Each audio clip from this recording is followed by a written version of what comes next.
વસ્તી ગણતરીમાંથી પ્રાપ્ત માહિતીઓ અને આ માહિતીઓના ઉપયોગથી સરકાર દ્વારા નીતિ નિર્માણ હોય કે વિકાસની વાત હોય, સંસાધનોના યોગ્ય વિતરણ માટે આરોગ્ય,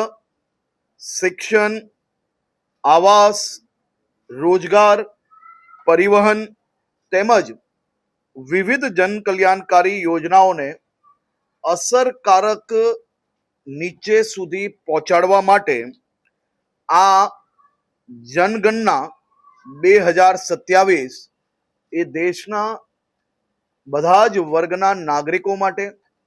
ખૂબ જ ઉપયોગી છે. સાચા જનગણના આંકડા એ વિકાસને યોગ્ય લાભ અને તમામ નાગરિકો સુધી તેમની જરૂરિયાત પ્રમાણનો લાભ પહોંચાડવા માટે ખૂબ જ મહત્વની છે. હું તમામ નાગરિકોને અપીલ કરું છું કે 17 મે થી 31 મે 2026 દરમિયાન યોજનારી સ્વગણના એટલે કે જાતે જ ઘરે બેસીને ઓનલાઈન તમે પોતે તમારા ઘરની સુવિધાઓ,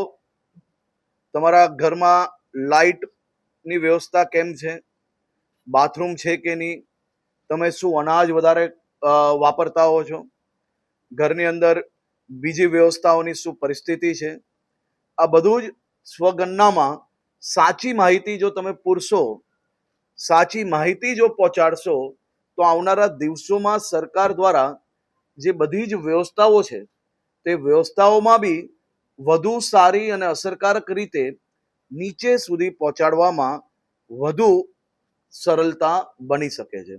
ખાસ કરીને મારી રાજ્યના સૌ નાગરિકોને વિનંતી છે કે આપના ઘરે અગર કોઈ સ્વગણના માટે અધિકારી આવી રહ્યા છે તો એમાં કોઈ બી પ્રકારના ઓટીપી આપવાના રહેતા નથી. જો આપ પોતે ઓનલાઈન કરો છો તો એક ઓટીપી જરૂરથી આવશે,